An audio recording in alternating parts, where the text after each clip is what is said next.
Welcome back to our series on transforming communication in marriage. Today, we're diving deeper into why miscommunication and poor listening are more than just inconveniences. They can trap us in cycles of conflict. So what truly needs to change? Here's Rey and Annie as they share the transformative power of surrendering to God's work in our relationships. Here's part 2. Miscommunication will happen, and when combined with poor listening, it can easily lead couples into conflict. It's a fact, inevitable, frequent, and often repeated. Despite being reminded of this truth, many still find themselves overwhelmed by conflicts. Why? Because we don't always recognize that our responses aren't effective. It took us a while to realize we were in bondage to the wrong responses, rooted in communication challenges within marriage. We've mentioned this many times. Encountering Jesus Christ truly brings us to a painful but genuine realization.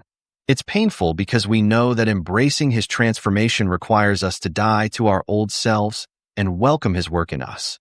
When it comes to miscommunication and poor listening, we often overlook another layer of truth. This process requires a thorough transformation. Too often, when faced with these challenges, we're quick to search for solutions we think we can handle on our own. Just search online for marriage communication advice, and you'll find countless articles and self-help books. But are we really improving? Unfortunately, communication issues still remain a major cause of divorce and separation. So what are we missing? The answer is a process of transformation aimed at intentionally addressing the unhealthy behaviors that fuel miscommunication and poor listening. This process involves submitting and surrendering to God each day. We've attended many marriage retreats and are active in couple small groups. Yet we still encountered miscommunication.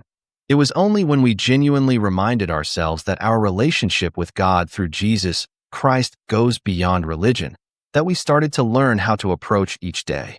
We began asking for His help and guidance through the Holy Spirit because we knew, deep down, that we had been stubborn, establishing unhealthy behaviors that triggered even more miscommunication and poor listening.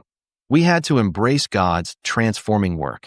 What keeps us on track is our daily communion with Him. This constant communion drives us to submit in His authority and obedience to His commandments, particularly in changing behaviors that trigger miscommunications and poor listening. Let's remember that self-help books can be helpful, but only Jesus Christ can truly take us into a journey of transformation, one that frees us from the bondage of established, unhealthy, and unpleasing behaviors and habits. Before we close, we want to invite you to engage with us and support the Couples Journey blog series podcast. By following this channel, leaving comments, and sharing episodes with your family and friends, you're helping us in our mission to transform marriages today. Your support encourages more couples to seek God's guidance and grow stronger together. Learn more about this movement on the website www.couplesjourney.org. Thank you for being part of this journey. Together, we can make a difference. Here's the final part of today's episode. Thank you for joining us in part 2 of this series. Remember, true change comes from a daily surrender to God's guidance and the work of the Holy Spirit, not just self-help solutions. Stay tuned tomorrow as we share part 3 of our series. What are you saying? Until then, keep seeking God's transformation. You won't want to miss what's next.